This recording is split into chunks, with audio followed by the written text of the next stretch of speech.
Now, campaigners from the Republic Group staged a protest at the gates of Buckingham Palace today, hanging a polling station sign across the gates as they demand an elected head of state. It's clear now that Republicans feel empowered by Prince Harry's vicious attacks on the monarchy, with the group vowing to stage further stunts in the run-up to May's coronation. However, it may be that King Charles's coronation is spoilt by those closer to home, with no firm answers from the palace on whether the Sussexes will be allowed to attend the national celebration following bombshell accusations against the monarchy.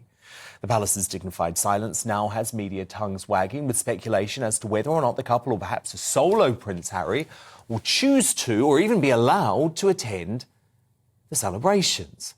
Well, joining me now is the esteemed royal biographer, author of Revenge, Meghan, Harry and the War Between the Windsors, Tom Bower. So, Tom, that war continues, of course, but there's still no answers as to whether the palace is going to take an aggressive stance or continue to appease the Sussexes. Well, I think it's even worse than that. Good evening, Dan.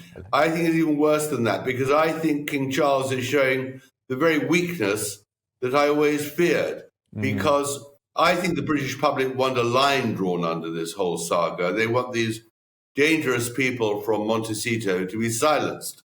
And it's not only the Sussexes which are jeopardizing the coronation, it's Prince Andrew as well now, who seeks to resuscitate his reputation.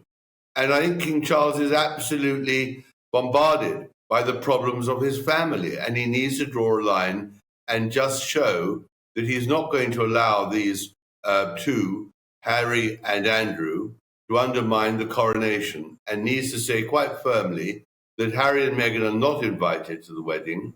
That will be very popular in Britain, and that he disapproves of what Harry has done.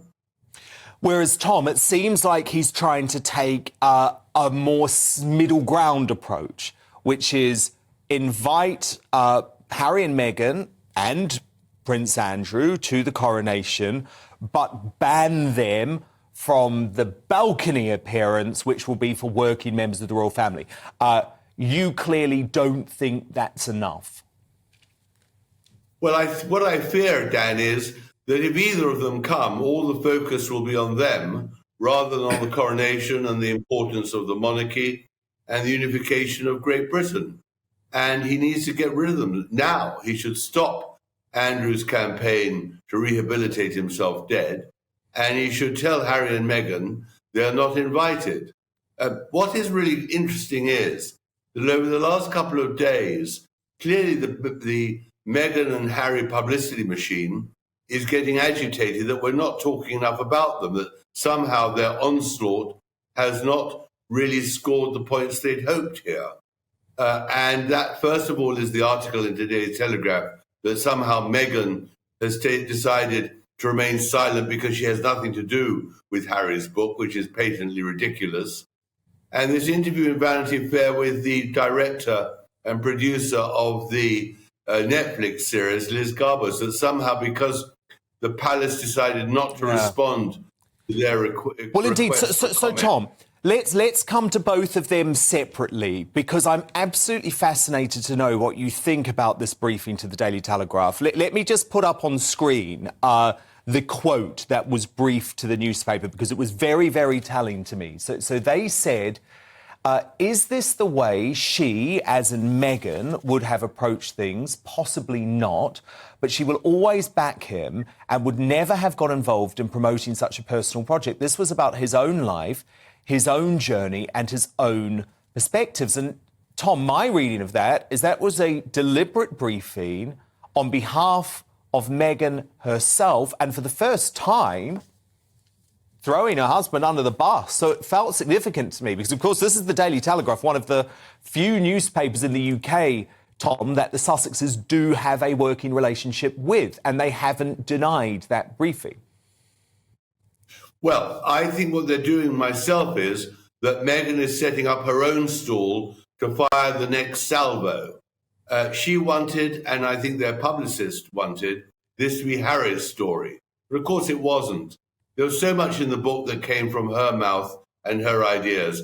whether it is about that she never Googled Harry before she met him, and the whole description of what happened at the Portland hospital when Archie was born, both are completely fictitious. I don't believe for a moment that Meghan wasn't part of the whole campaign, and I think what they're really doing is saving her for the next stage. And they don't want to sort of... So you think that's still totally unified, Harry and Meghan? Yeah, I do.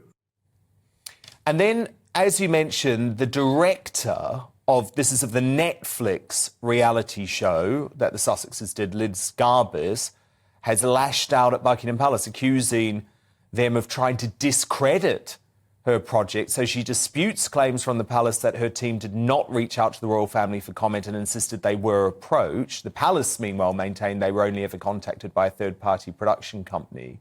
But what was this about, Tom? Because, as you say, it's a continuation of the PR war, isn't it? Well, it's also, I suppose, that producer Garbus and director is horrified that she's no longer being discussed. I mean, no doubt the Netflix series was a great success in viewer numbers, a huge success according to Netflix.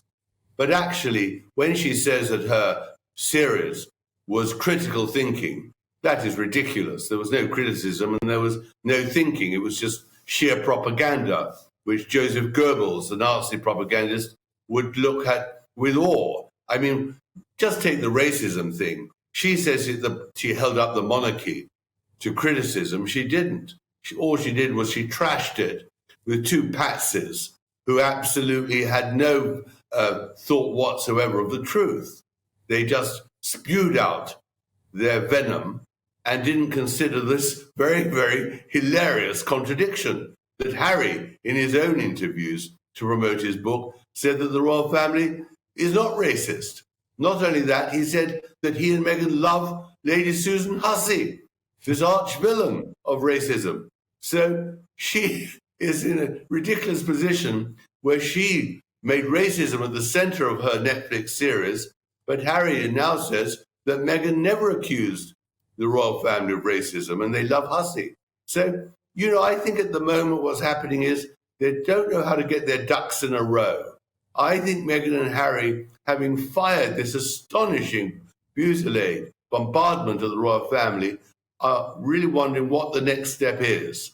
And the next step surely must be that the royal family, and particularly Prince William and Prince and King Charles, make clear that Harry has now excluded himself from the family. That would be the best way to draw a line under this whole saga. I couldn't agree more. Couldn't agree more. Fascinating analysis, as ever, from the country's top royal biographer and author of Revenge, Meghan, Harry and the War Between the Windsors, Tom Bauer. Thank you, Tom, very much.